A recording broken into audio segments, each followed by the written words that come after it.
اعوذ باللہ من الشیطان الرجیم بسم اللہ الرحمن الرحیم الرجال قوامون علی النساء بما فضل اللہ بعضهم علی بعض وبما انفقوا من اموالهم فالصالحات قانتات حافظات للغیب بما حفظ اللہ واللاتی تخافون نشوزهن فعیدوهن واہجرهن فی المضاجع واضربوهن فإن أطعناكم فلا تبغوا علیہن سبیلا ان اللہ کان علیا کبیرا صدق اللہ العظیم۔ اللہ کے نام سے جو بے انتہا مہربان اور رحم فرمانے والا ہے۔ مرد عورتوں پر قوام ہے اس بنا پر کہ اللہ نے ان میں سے ایک کو دوسرے پر فضیلت دی ہے، اور اس بنا پر کہ مرد اپنے مال خرچ کرتے ہیں، پس جو صالح عورتیں ہیں وہ اطاعت شعار ہوتی ہیں اور مردوں کے پیچھے اللہ کی حفاظت و نگرانی میں ان کے حقوق کی حفاظت کرتی ہیں۔ اور جن عورتوں سے تمہیں سرکشی کا اندیشہ ہو انہیں سمجھاؤ، خواب گاہوں میں ان سے علیحدہ رہو اور مارو، پھر اگر وہ تمہاری مطیع ہو جائیں تو خواہ مخواہ ان پر دست درازی کے لیے بہانے تلاش نہ کرو۔ یقین رکھو کہ اوپر اللہ موجود ہے جو بڑا اور بالا تر ہے، اور اگر تم لوگوں کو کہیں میاں اور بیوی کے تعلقات بگڑ جانے کا اندیشہ ہو تو ایک حکم مرد کے رشتہ داروں میں سے اور ایک عورت کے رشتہ داروں میں سے مقرر کرو، وہ دونوں اصلاح کرنا چاہیں گے تو اللہ ان کے درمیان موافقت کی صورت نکال دے گا۔ اللہ سب کچھ جانتا ہے اور باخبر ہے۔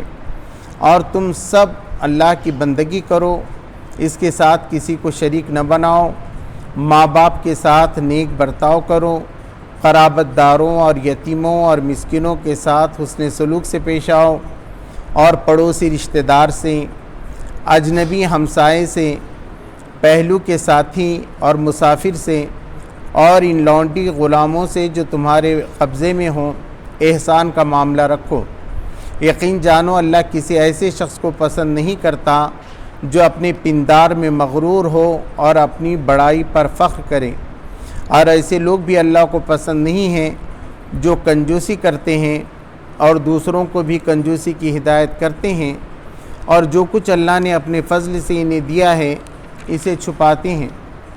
ایسے کافر نعمت لوگوں کے لیے ہم نے رسوا کن عذاب مہیا کر رکھا ہے، اور وہ لوگ بھی اللہ کو ناپسند ہیں جو اپنے مال محض لوگوں کو دکھانے کے لیے خرچ کرتے ہیں اور در حقیقت نہ اللہ پر ایمان رکھتے ہیں نہ روز آخر پر۔ سچ یہ ہے کہ شیطان جس کا رفیق ہوا اسے بہت ہی بری رفاقت میسر آئی۔ آخر ان لوگوں پر کیا آفت آ جاتی اگر یہ اللہ اور روز آخر پر ایمان رکھتے اور جو کچھ اللہ نے دیا ہے اس میں سے خرچ کرتے۔ اگر یہ ایسا کرتے تو اللہ سے ان کی نیکی کا حال چھپا نہ رہ جاتا۔ اللہ کسی پر ذرا برابر بھی ظلم نہیں کرتا۔ اگر کوئی ایک نیکی کرے تو اللہ اسے دو چند کرتا ہے اور پھر اپنی طرف سے بڑا اجر عطا فرماتا ہے۔ پھر سوچو کہ اس وقت یہ کیا کریں گے جب ہم ہر امت میں سے گواہ لائیں گے اور ان لوگوں پر تمہیں یعنی محمد صلی اللہ علیہ وسلم کو گواہ کی حیثیت سے کھڑا کریں گے۔ اس وقت وہ سب لوگ جنہوں نے رسول صلی اللہ علیہ وسلم کی بات نہ مانی اور ان کی نافرمانی کرتے رہے تمنا کریں گے کہ کاش زمین پھٹ جائے اور وہ اس میں سما جائیں۔ وہاں یہ اپنی کوئی بات اللہ سے نہ چھپا سکیں گے۔ سچ فرمایا اللہ نے۔ محترم حضرات، یہ سورہ النساء کے 6 رکوع کی ایک آیت کی تلاوت میں نے کی اور پورے رکوع کا ترجمہ آپ کے سامنے پیش کیا۔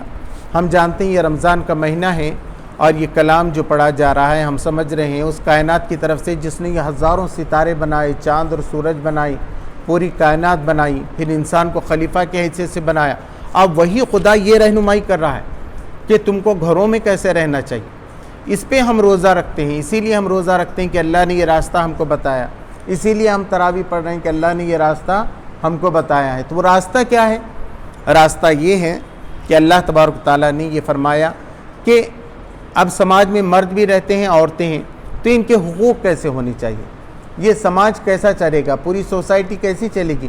اور اللہ نے جو انسان کو مرد بنایا ہے تو کیوں بنایا ہے، عورت کو عورت بنایا ہے تو کیوں بنایا ہے، اس کے اندر کیا صلاحیتیں ہیں؟ فرمایا الرجال قوامون علی النساء بما فضل اللہ بعضهم علی بعض،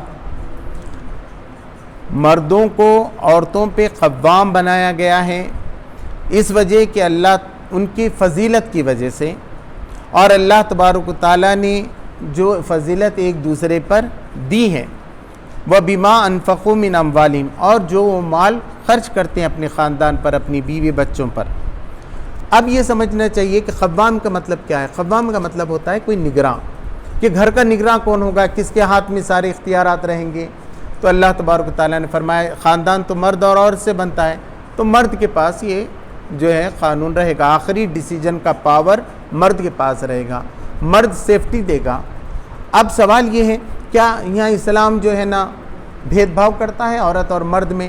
تو اسلام عورت اور مرد میں کوئی بھید بھاؤ نہیں کرتا۔ وہ یہ نہیں کہہ رہا کہ عورت کی کوئی صلاحیت کم ہے، بلکہ یہ بات بھی مانی جاتی ہے کہ عورت میں مرد کے مقابلے میں زیادہ صلاحیتیں رہتی ہیں، وہ ایک وقت میں 4-5 کام کر سکتی ہے، بچوں کو بھی سنبھالتی ہے، پکاتی بھی ہے، گھر کی نگرانی بھی کرتی ہے، سوچتی بھی ہے، سارے گھر کا خرچ بھی رکھتی ہیں، وہ بالکل پریشان۔ اور مرد کیا ہوتا ہے، ایک کوئی کام کر رہا ہے گھر میں بیٹھا ہے باہر، اب باہر گھنٹی بجی تو بھی نہیں، وہی بیوی آ کر بولتی ہے باہر گھنٹی بج رہی سنے نہیں آ رہا، تو مرد کا کیا ہے ایک ہی کام ایٹ اے ٹائم کر سکتا ہے، لیکن اس کے اندر ہمت ہے، وہ فائٹنگ کر سکتا ہے، وہ جدوجہد کر کے مال کما کے لا سکتا ہے باہر سے، ہے نا۔ عورتیں بھی کام کر سکتی ہیں لیکن مرد کے مقابلے میں نہیں کر سکتی۔ میکزیمم یہ دیکھنے میں آتا ہے کہ زیادہ مرد یہ کام کرتے ہیں، آپ دیکھتے ہیں کہانیوں میں بھی دیکھتے ہیں کہ ان کی فائٹنگ سے متاثر ہو جاتے ہیں، مرد جو ہے حفاظت کرتے ہیں، گھر بنانا چاہتے ہیں اور ڈرتے نہیں ہیں، ان کے اندر ایموشنز کم ہوتے ہیں، اس لیے وہ عقل کے ساتھ جو فیصلہ لیتے ہیں۔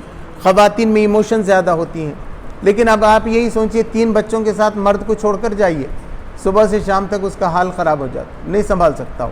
تو یہ عورت کا اسی لیے کہا عورت کے ماں کے قدموں کے نیچے جنت ہے، تو عورتوں کی بھی اہمیت ہے، مردوں کی بھی اہمیت ہے، لیکن گھر کون چلائے گا؟ جب یہ بات سامنے آ رہی ہے گھر کا ذمہ دار کون ہوگا؟ جیسے مسجد کا صدر ہوتا ہے، ایک جماعت کا ایک امیر ہوتا ہے، اگر سب امیر ہو جائیں گے تو کون کس کا سنے گا؟ تو اپنے میں سے ایک آدمی کو امیر بنانا پڑتا ہے، اس کو اختیار دینا پڑتا ہے، وہ سب کو چلاتا ہے۔ میونسپلٹی کا بھی ایک صدر رہتا ہے، نہیں تو اب کون ٹیکس لگائے گا، کون کیا کرے گا؟ تو ایسا گھر میں کون کرے گا؟ تو یہ ذمہ داری مرد کی ہے۔ تو اللہ تبارک تعالیٰ نے فرمایا الرجال قوامون علی النساء، اب کیوں بنایا؟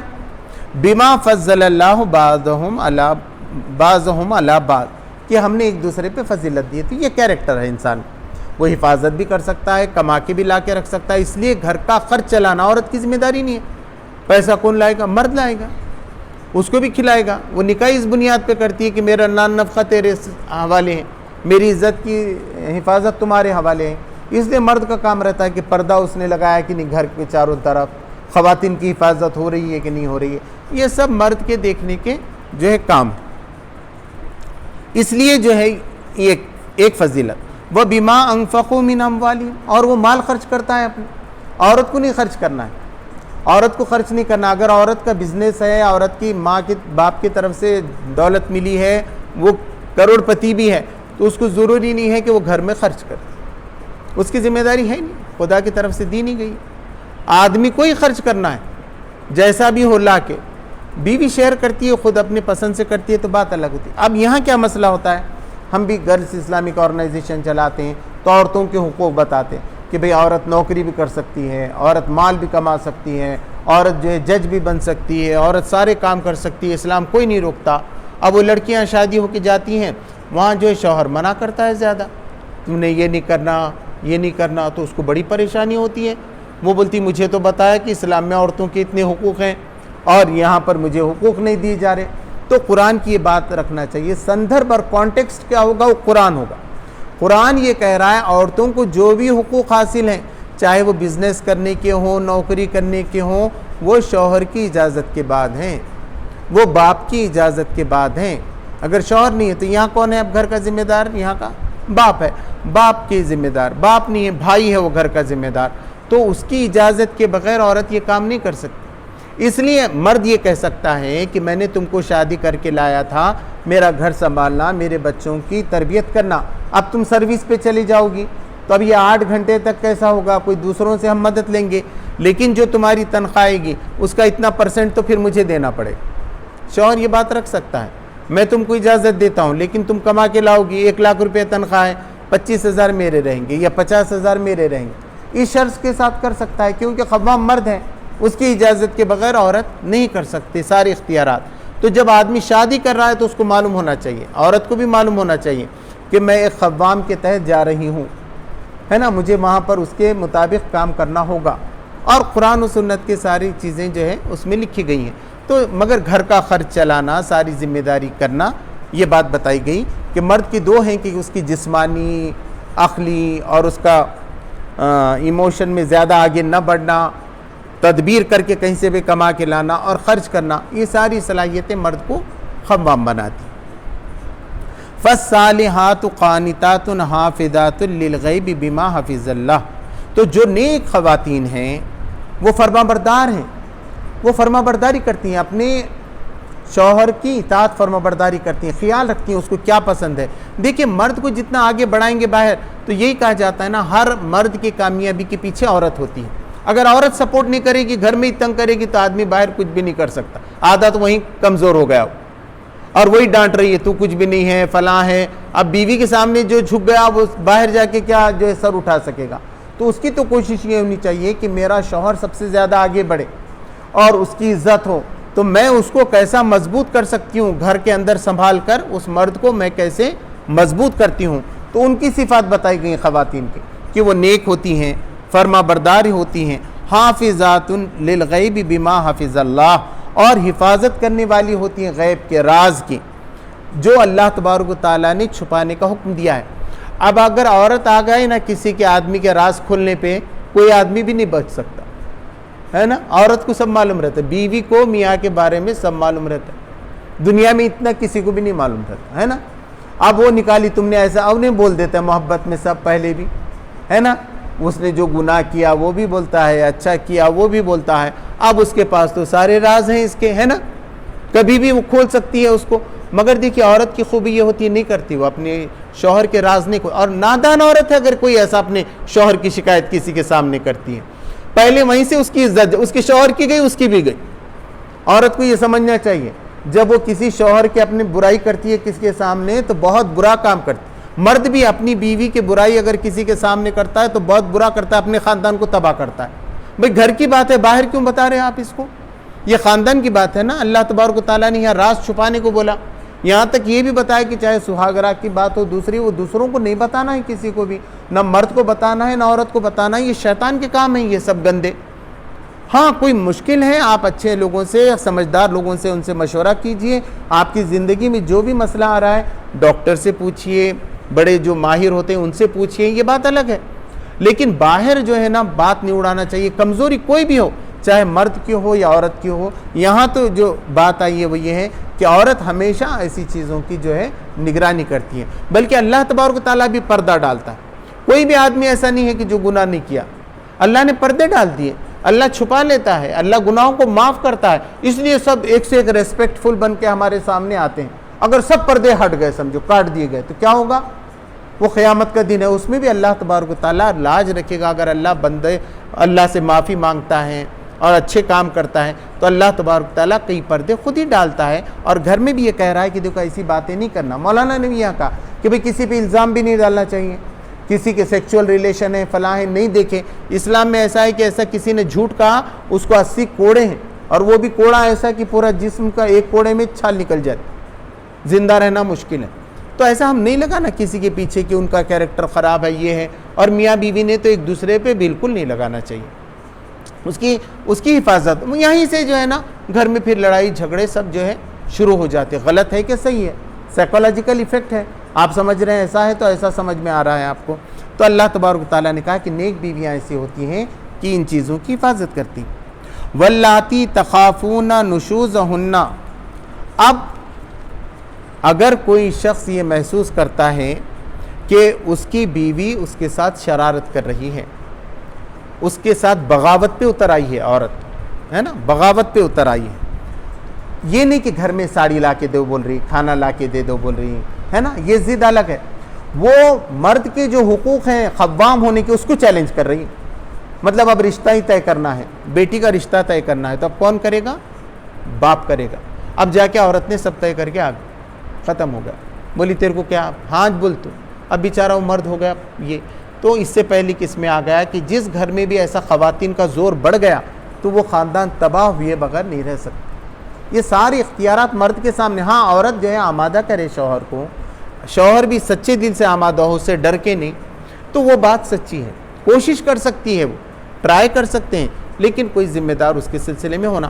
تو اب کوئی خاتون بغاوت پہ آ گئی، بغیر پوچھے جا رہی ہے۔ اب حضرت عمر رضی اللہ تعالیٰ عنہ ہیں، انہوں نے اپنی بیوی کو بولے تم گھر میں نماز پڑھتے جاؤ، مسجد میں کیوں آتے تم نماز پڑھنے کے لیے؟ تو انہوں نے کہا کہ تم مجھے روکو۔ تو انہوں نے بولا تم کو معلوم ہے کہ اللہ کے رسول نے روکنے سے منع کیا ہے، میں نہیں روک سکتا تم کو، مگر میری خواہش ہے۔ تو بولے تمہاری خواہش کا کیا کروں، تم حکم دو تو میں جاتی ہوں۔ تو جس دن حضرت عمر رضی اللہ تعالیٰ عنہ شہید ہوئے، اس دن ان کی بیوی ان کے پیچھے تھیں اسی نماز میں۔ تو اس کو بغاوت نہیں کہیں گے۔ بغاوت یہ ہے کہ آپ چیلنج کر رہے ہیں ان کے، تم بولے بھی تو کیا، نہیں بھی بولے۔ اب انہوں نے تو، حضرت عمر نے تو حکم نہیں دیا تھا، تو بغاوت نہیں بھی۔ ہاں وہ حکم دیتے کسی چیز کا کہ تم کو نہیں جانا ہے، باہر نکلنا نہیں ہے، فلاں فلاں رشتہ داروں سے نہیں ملنا ہے، اس کو کوئی شک ہو گیا وہ نہیں ملنے کے لیے کہہ رہا، تو عورت کو ایسے معاملے میں رک جانا چاہیے۔ تو وہ نشوز ہونا، تو اس کو خوف ہو گیا ایک آدمی کو کہ میری بیوی میری نافرمانی کر رہی ہے، تو کیا کرنا چاہیے؟ فَعِيدُهُنَّ، تو اس کو سمجھاؤ۔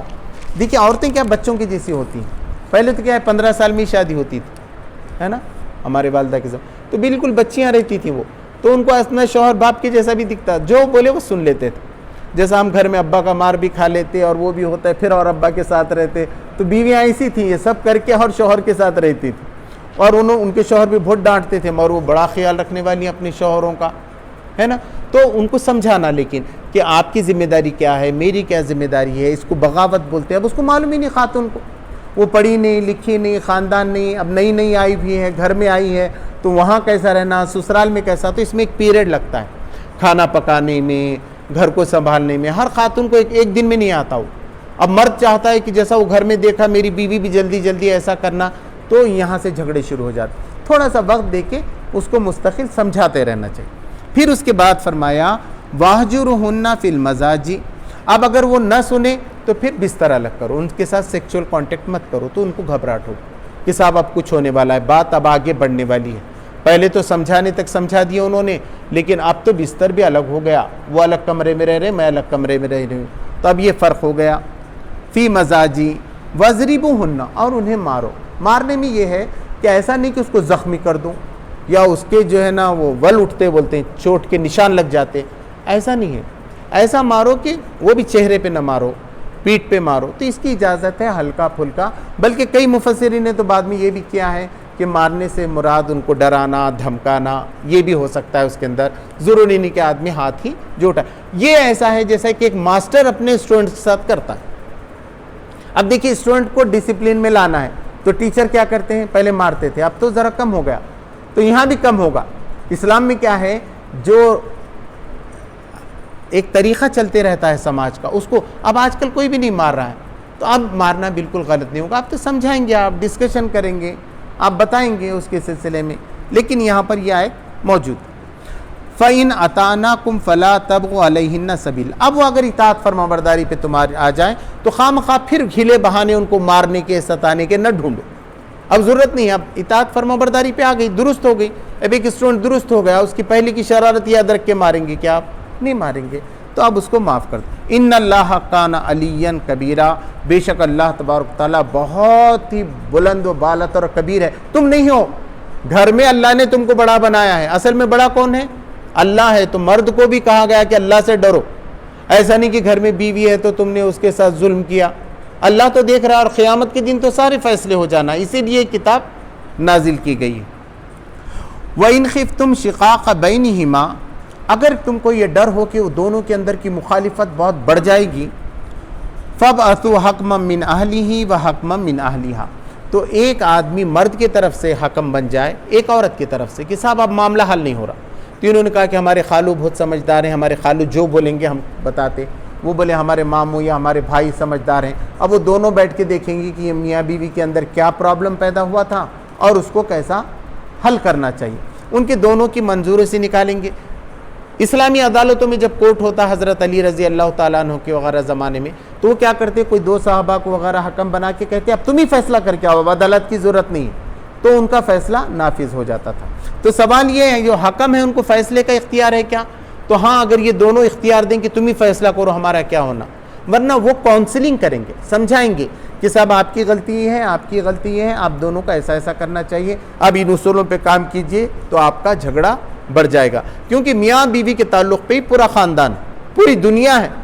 یہاں تعلقات خراب ہو گئے تو پوری دنیا خراب ہو سکتی ہے. تو اس کی حفاظت جو ہونی چاہیے اور وہ رشتے کو باقی رکھنا چاہیے. اللہ تبارک تعالیٰ یہ نہیں چاہتا کہ رشتے ٹوٹیں، بلکہ زیادہ سے زیادہ بہتر یہ ہے اس میں اصلاح کی جو گنجائشیں ہیں وہ اصلاح کی گنجائشوں کو پورا کیا جائے.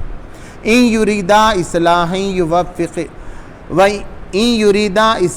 یوفق اللہ بینہما، اگر وہ دونوں کا ارادہ اصلاح کا ہے، صلح کر لینے کا ہے دونوں میاں بیوی کا، تو اللہ تبارک و تعالیٰ دونوں کے بیچ میں موافقت پیدا کر دے گا، سہمتی پیدا کر دے گا، حل نکال آئے گا.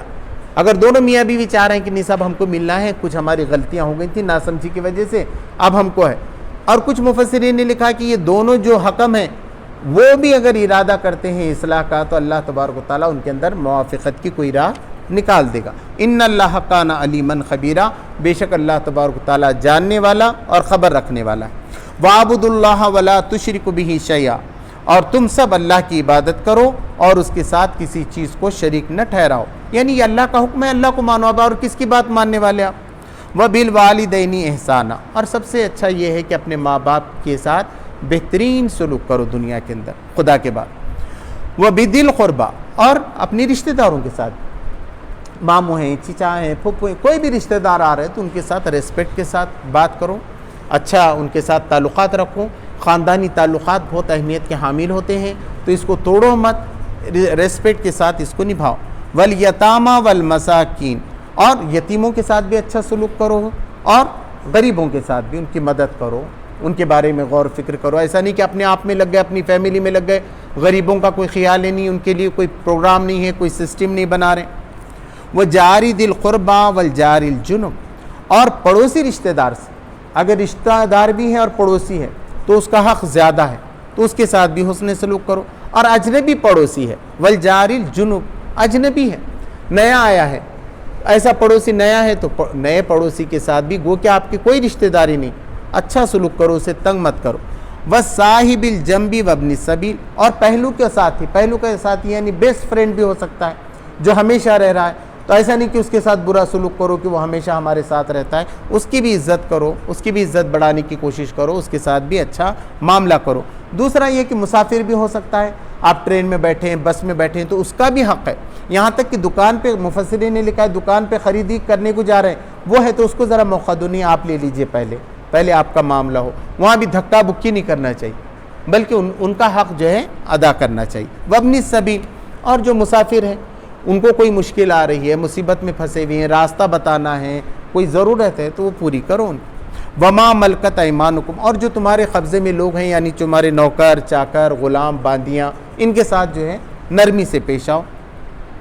ان اللہ لا یحب من کان مختالا فخورا، اللہ تبارک و تعالیٰ ایسے آدمی کو پسند نہیں کرتا جو خود پسند ہے نا، اور جو ہے نا پندار میں اپنے مغرور رہتا ہے. اور دوسری بات یہ فخر کرنے والا ہو، میں تو ایسا ہوں، میں تو ایسا، غرور کرنے والا، فخر کرنے والا، ایسا آدمی اللہ تبارک و تعالیٰ کو بالکل پسند نہیں ہے. الذین یبخلون ویامرون الناس بالبخل، اور ایسے لوگ جو کنجوسی کرتے ہیں اور لوگوں کو بھی کنجوسی کی تعلیم دیتے ہیں. وَيَكْتُمُونَ مَا آتَاهُمُ اللَّهُ مِنْ فَضْلِ، اور چھپاتے ہیں وہ چیز جو اللہ نے ان کو اپنے فضل سے دیا تھا.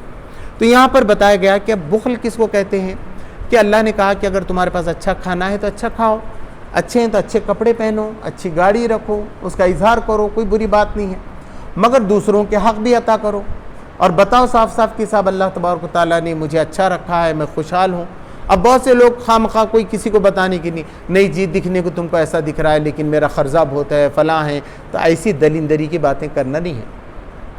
اور کنجوسی اس کو نہیں بولتے کہ آدمی نے اپنے پہ خرچ نہیں کیا۔ اب آپ اورنگزیب علیہ رحمہ کو کیا کہیں گے؟ پیوند لگے ہوئے کپڑے پہنتے تھے، وہ اتنے بڑے 50 سال کے بادشاہ رہے، جو قرآن لکھتے تھے اس کے ہی پیسے کھاتے تھے۔ تو اپنے آپ پہ جو کم خرچ کرتے ہیں نا ان کو قناعت کرتے ہیں، ان کو زاہد کہتے ہیں۔ تو ایسے زاہدوں کے بارے میں نہیں ہے کہ وہ کم کھاتے ہیں، کم پیتے ہیں، اپنے پہ کم خرچ کرتے ہیں، اس لیے نہیں کہ کنجوسی کرنا ہے، وہ یہ سمجھتے ہیں کہ حضور صلی اللہ علیہ وسلم ایسا کرتے تھے، صحابہ ایسا کرتے تھے، میں اللہ کا بندہ ہوں میں تو ایسے ہی رہوں گا، اس میں کوئی گناہ نہیں، لیکن ان کا مرتبہ معلوم ہونا چاہیے۔ جیسا اورنگزیب ویسا رہتے تھے رحمۃ اللہ، مگر ان کا دبدبہ کیسا تھا؟ ابھی 89-90 عمر میں انتقال ہوا احمد نگر میں، جا کے دیکھنا چاہیے وہ کیسا مراقبہ کرتے تھے، ذکر کرتے تھے، کیسا قرآن اور کیسا دبدبہ ان کا 89 ایئرس میں بھی تھا۔ کوئی مجال تھی کہ کوئی بغاوت کہیں سے کر سکے؟ تو ایسا جو ہے دبدبہ بھی اس کو رکھنا چاہیے، مگر اپنے آپ پہ خرچ کرنے کی بات یہاں ہے تو آدمی کو اچھے کپڑے پہننا چاہیے، ہے نا، اس میں منع ہی نہیں ہے، بلکہ لوگ کہتے ہیں کہ وہ نشان بتا رہے کہ نہیں، اپنی حیثیت سے بھائی وہ حضور صلی اللہ علیہ وسلم کے پاس ایک مرتبہ 70,000 روپے کا ایک جوڑا آیا، حضور صلی اللہ علیہ وسلم نے اس کو پہن لیا پھر اتارے کہ کہیں امتی یہ نہ بولے کہ اتنا مہنگا پہنے تھے کیا حضور نے، تو حضور نے بھی پہنے، وہ زمانے کے 7,000 بولے تب کے تو کروڑوں روپے کا، تو ایسا پہن سکتا ہے کوئی بھی آدمی اگر اس کی حیثیت ہے تو اچھے سے اچھے کپڑے پہنتا ہے، اس کے اندر ہم اس پہ تنقید نہیں کر سکتے۔ اور اللہ نے جو دیا ہے اس کو چھپاتا ہے، چھپانے کی بات نہیں ہے، سب کو بتانا چاہیے کہ اللہ نے دیا ہے، اللہ کا فضل ہے، یہ چیز میرے کو ملی ہے، یہ میرا بنگلہ ہے، گاڑی۔ لوگ بولتے نہیں بنگلہ بتائے نا، لوگوں کو معلوم ہوتا ہے پھر کیا ہے، پیچھے لگ جاتے لوگ، اس کہتے ہیں چھوٹے کمرے میں رہنے کا ہے، غلط بات ہے نا، آپ زاہد بول کے رہ رہے بات ہے، مگر یہ ڈر سے رہ رہے تو غلط ہے، آپ کا تو اچھا بنگلہ ہونا چاہیے، کیوں نہیں ہونا چاہیے؟ وَأَعْتَدْنَا لِلْكَافِرِينَ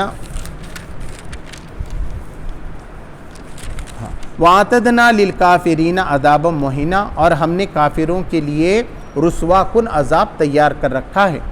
وَالَّذِينَ يُنْفِقُونَ أَمْوَالَهُمْ رِئَاءَ النَّاسِ، اب دوسرے لوگ ہیں بتانے کے لیے دیتے، وہ بولتے کیا ہے، کمیٹی میں نام لکھتے کہ میرا 5,000 میرے، نہیں تو وہ فنکشن کی صدارت دے رہے کہ مجھے 1,00,000 میرا، ہے نا، تو ان کو کیا ہے اپنا نام بتانے کے واسطے، کہیں پینٹ کرنے کے واسطے پیسے خرچ کرنے کا رہتا۔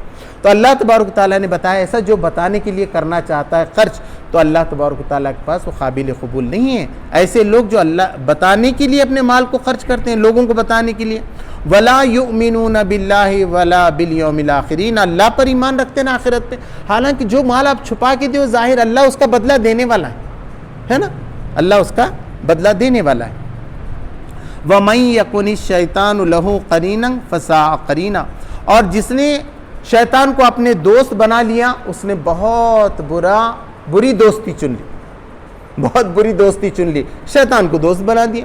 اب شیطان اس کو ایسے ایسے مشورے دیتا ہے جو سیدھا جہنم کی طرف جانے والے ہوتے ہیں، جس میں کنجوسی کرنا بھی ہے اور لوگوں کو دکھانا بھی ہے۔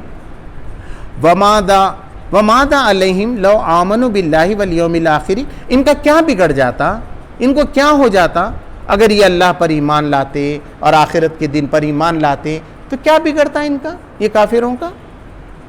وَأَنفِقُوا مِمَّا رَزَقَهُمُ اللَّهُ، اور خرچ کرتے وہ چیزوں میں سے جو اللہ نے ان کو دیا ہے۔ وَكَانَ اللَّهُ بِهِمْ عَلِيمًا، اور اللہ تبارک و تعالیٰ تو ان سے ان کو بہت بہتر جاننے والا ہے۔ إِنَّ اللَّهَ لَا يَظْلِمُ مِثْقَالَ ذَرَّةٍ، اللہ تبارک و تعالیٰ ذرا بر بھی ظلم کرنے والا نہیں، کن کے برابر بھی ظلم کرنے والا نہیں اللہ تبارک و تعالیٰ۔ وَإِن تَكُ حَسَنَةً يُضَاعِفْهَا يُؤْتِ مِن لَّدُنْهُ أَجْرًا عَظِيمًا، اللہ تبارک و تعالیٰ جو کچھ بھی تم رائی کے دانے کے برابر خرچ کرو گے، کن بھر کرو گے، فوراً اس کو دگنا کر دیتا ہے اور اپنے طرف سے بہت بڑا اجر عطا فرماتا ہے۔ اب ایک روزے کا بدلہ اللہ تبارک و تعالیٰ نے بتایا 700 روزے بھی ہو سکتے، ایک جگہ تو اللہ نے کہا یہ روزہ اس کا بدلہ میں خود ہوں۔ اب بتائیے، دانے کی مثال دی، جو لوگ خرچ کرتے ہیں ان کی مثال ایسی ہے جیسے کہ گیہوں کا ایک درخت ہو، اس سے 7 بالیں نکلی اور ہر بالے میں 7 دانے ہوں، وہ 100 دانے ہوں، یعنی 700 گنا تک اللہ تبارک تعالیٰ بڑھاتا ہے۔ اب اس کی طرف سے دے رہا بولے تو اس کے خزانے میں کمی ہے کیا؟ دینے والا ہے، بس تم نیکی کرو، چھوٹی چھوٹی ٹن بھر بھی ہے تو اس کو کم مت سمجھو، نیکی کرتے چلے جاؤ۔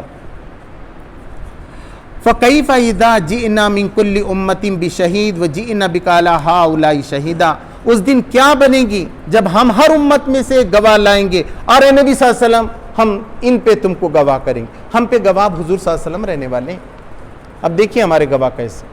حضور کہیں گے میں نے تو قرآن پورا تم کو دے دیا, تو رمضان پہ رمضان گئے, ایک رمضان میں بھی تم نے سمجھ کے نہیں پڑھے, اب تم پہ بلڈوزر چلنا کہ کیا چلنا ہے نا, کمی ہے وہ بھی.